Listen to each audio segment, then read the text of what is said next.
Luke and Penelope had been married for 3 years, living in a compact flat perched on the edge of the city, a space just big enough for two, but not always big enough for their differences. Both had full-time jobs, each carrying the weight of adulthood in their own way. Luke was a homebody through and through, someone who found comfort in routine and quiet, in the familiar rhythm of home. He rarely ventured beyond the necessities: work, groceries, the occasional errand.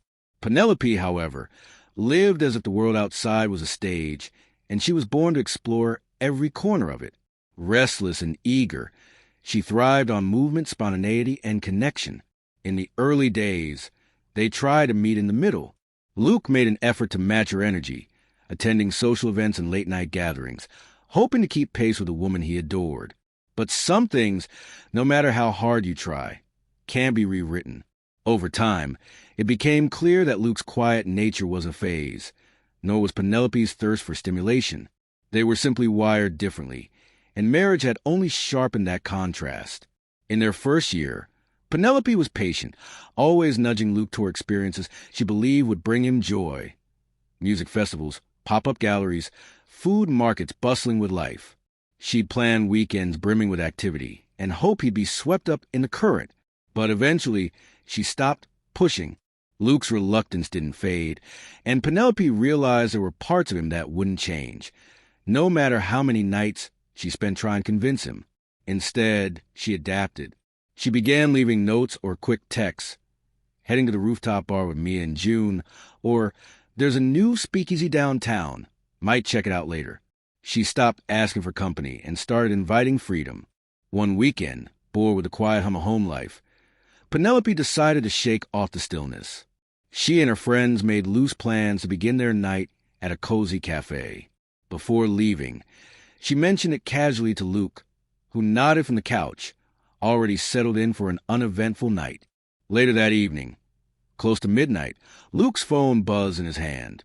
He called her, not with suspicion, but with the kind of distant concern that forms when you're unsure if you've been forgotten. She answered cheerfully, voice bright and unbothered. From a sound in the background, bass-heavy music, laughter, the murmur of a crowd, it was obvious she was no longer sipping lattes. She moved on to a nightclub, caught in the spontaneous tide of the night. Luke's stomach tightened. He'd never set foot in a nightclub himself, but he'd heard stories, enough to feel uneasy. Places like that, he thought, attracted people looking for more than just a good time. Cautiously, he asked when she might be home, trying not to sound like he was policing her. He hinted, gently, at what he thought would be a reasonable hour to return. Penelope laughed it off, saying she had more energy to burn and would stay out a bit longer. Luke offered to come pick her up, but she declined. He didn't wait up intentionally. Sleep overtook him while he sat on the living room couch, phone still in hand.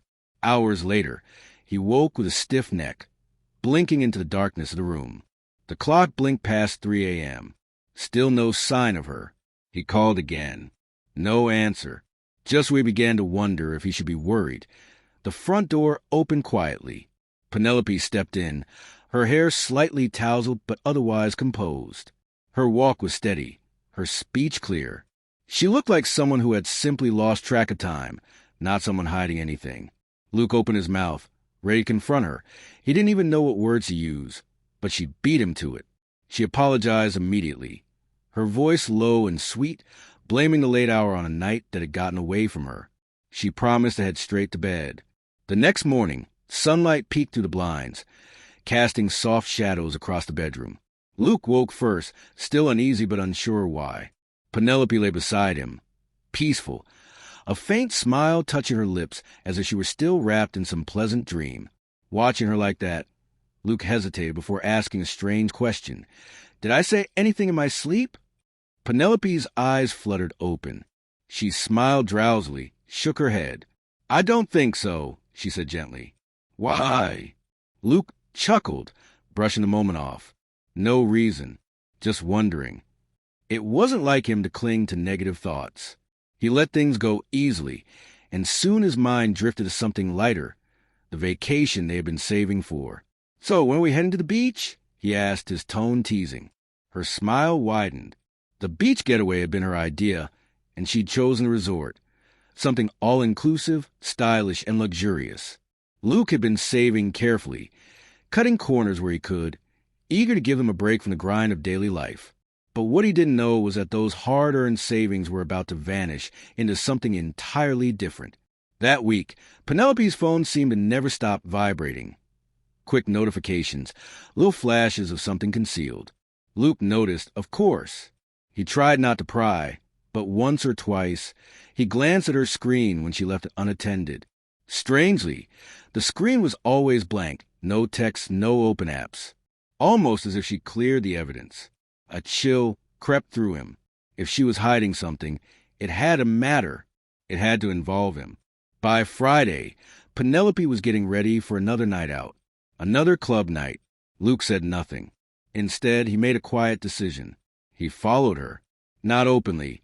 He was careful, staying in the background.